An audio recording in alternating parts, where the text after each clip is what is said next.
নমস্কার, Gyandeep study centre YouTube চ্যানেলে প্রত্যেকে স্বাগত জানিয়ে আপনাদের সামনে আরও একটি নতুন ভিডিও নিয়ে উপস্থিত। যারা নেতাজি সুভাষ মুক্ত বিশ্ববিদ্যালয়ে আন্ডার গ্র্যাজুয়েট কোর্স করছেন বা গ্র্যাজুয়েশন করছেন, যারা ইতিহাস সাবজেক্ট নিয়ে সেকেন্ড ইয়ারে পড়াশোনা করছেন, CCHI 5 নম্বর পেপারের উল্লেখযোগ্য অ্যাসাইনমেন্টের আনসার নিয়ে আমরা আলোচনা করব।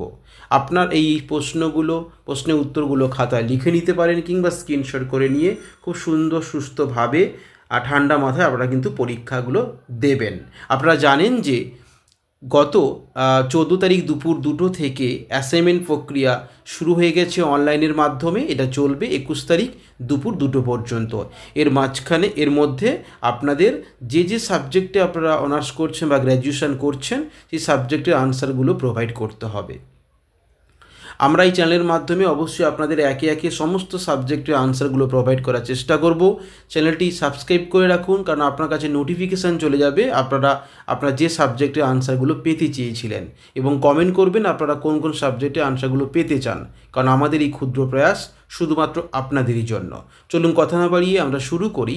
প্রথম যে প্রশ্ন রয়েছে, গীতগোবিন্দ গ্রন্থটি কার লেখা? এর সঠিক উত্তর কবি জয়দেবের লেখা। নাম্বার 2, গঙ্গাইকোন্ড উপাধি কে গ্রহণ করে? সঠিক উত্তর রাজেন্দ্র চোল। নাম্বার 3, আমক বর্ষ কোন বংশের রাজা ছিলেন? এর সঠিক উত্তর রাষ্ট্রকূট বংশের রাজা ছিলেন আমক বর্ষ। নাম্বার 4, বাংলার প্রাচীন নাম কি ছিল? গৌড় ছিল বাংলার প্রাচীন নাম। সঠিক উত্তর।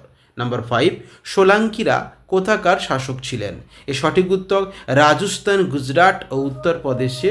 সঠিক উত্তর। নাম্বার 6, কোন রাজবংশ নৌশক্তিতে উৎকর্ষতা লাভ করেছিল? এর সঠিক উত্তর হচ্ছে চোল রাজবংশ উৎকর্ষতা লাভ করেছিল। নাম্বার 7, রাষ্ট্রকূট বংশের প্রকৃত প্রতিষ্ঠাতা কে ছিলেন? এর সঠিক উত্তর দন্তি দুর্গ ছিল রাষ্ট্রকূট বংশের প্রকৃত প্রতিষ্ঠাতা।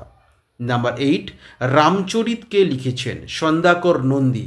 আপনারা ভালো করে এটাকে বুঝবেন, রামচরিত লিখেছে সন্ধ্যাকর নন্দী, আবার রামচরিত মানস কবি তুলসীদাস। এটা কিন্তু ভালো করে একটু লক্ষ্য করে আনসারটা প্রোভাইড করবেন। কৈবর্ত বিদ্রোহের নেতা কে ছিলেন? দিব্য। কৈবর্ত বিদ্রোহের নেতা ছিলেন দিব্য। এই ছিল মোট 9টি প্রশ্নের উত্তরগুলো আমরা দিলাম।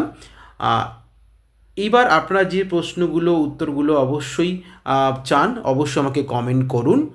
চ্যানেলটিকে অবশ্যই সাবস্ক্রাইব করবেন। ভালো থাকবেন, সুস্থ থাকবেন।